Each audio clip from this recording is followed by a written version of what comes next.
Well, for a long time, WSU was considered one of the top party schools in the nation, and so people kind of expected everyone that lived in Pullman to be raging alcoholics and to drink dawn to dusk every single day.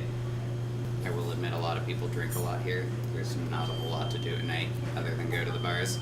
But luckily, I think we've kind of outgrown that stereotype, hopefully. I know we're not ranked as high as ASU anymore, so...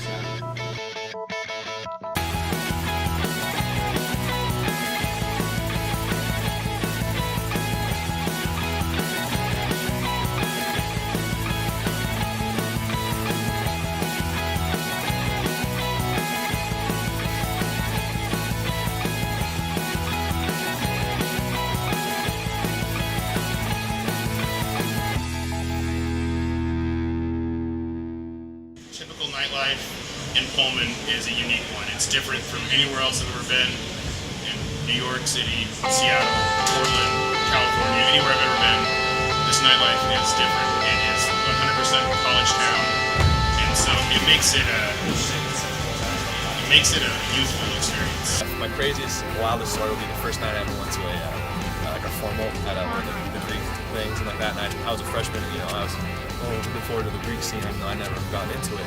So we were drinking a really cheap bottle of Smirnoff, and I can remember being in the formal because it's hot. There's a ton of people there, and I'm taking pulls out of a Smirnoff, swinging my shirt around on the dance floor. And I have pictures of it from that night where you look at my eyes and you wouldn't even know. I got eyes going like this and all googly-eyed. And I don't remember a thing from that night. I remember taking swigs from the Smirnoff bottle and then dancing on the dance floor with my shirt on. So yeah, that's the kind of stuff that I've gotten into. Now I can be a mature adult.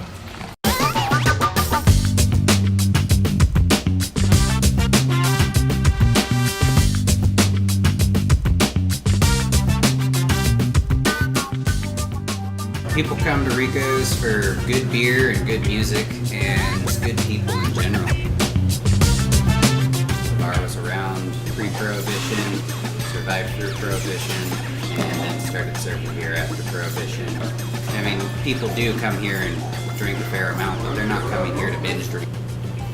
Favorite memory was probably the first time Coach Leach came in, and to me he was just another guy.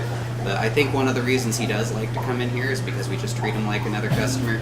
It's the only place in Pullman that has live music on a regular basis. Just to have local artists in here all the time is really nice. You get to know kind of the vibe of the area, and you get to hear a lot of great music.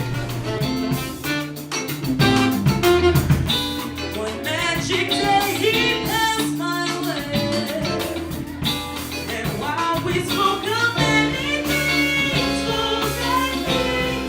this he said to me, the greatest thing you'll ever love is just to love and be loved in return.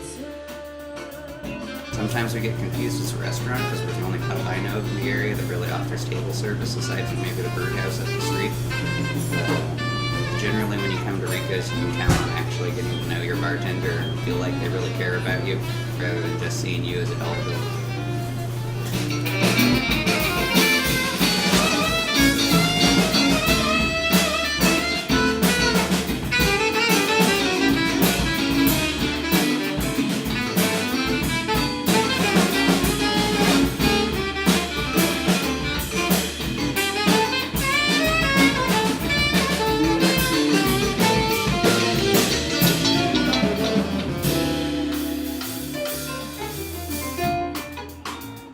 My parents had been roasting coffee for a long time before, distributing coffee to all sorts of places. And we wanted to open a old world place, a pub, where anybody could come. Yeah!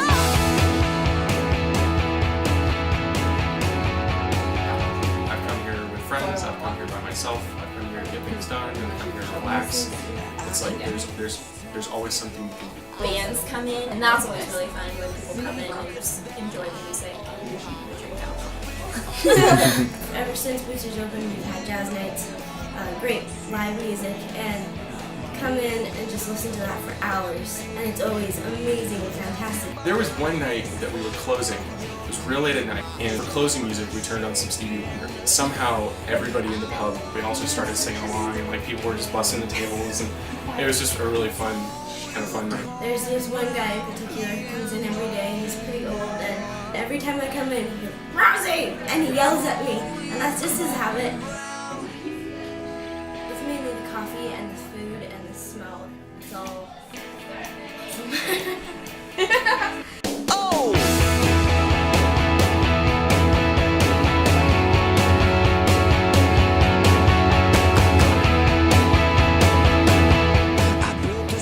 Come to Paradise Creek, I think for the beer, quite simply. Although there are, thousands of microbrews. Some are better, some are worse. These are special.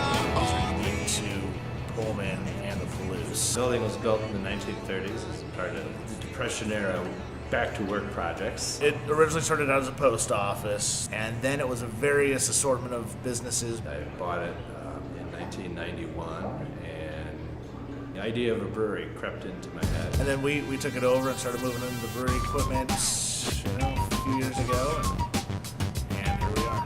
All of the beers come from here. All of it. Here, that's a little drop. Yeah.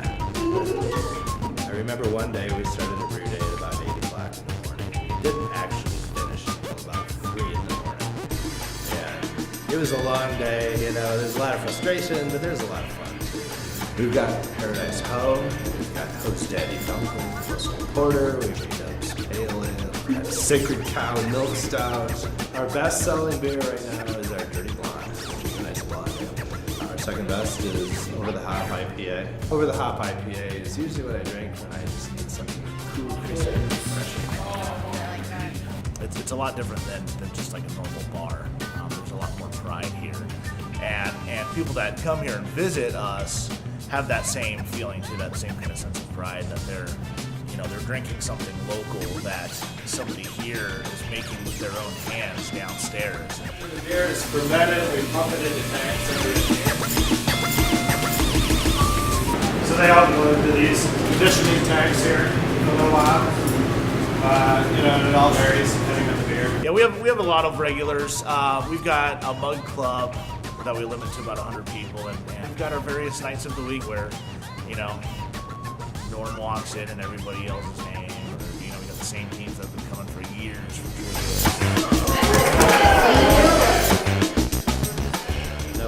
We get some beer nerds that are traveling around, going to any different brewery they can find, to people that don't know anything about beer and they just accidentally come in here because they're parched.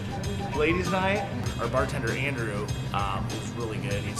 He would be called a mixologist if he didn't think the term was too pretentious, but he creates a lot of really good special drinks on Thursdays that are kind of lady-specific, I guess. If you come to Paradise Creek, expect kind of a learning experience. I think we have a lot of different beers on tap, and our brewer, he experiments a lot.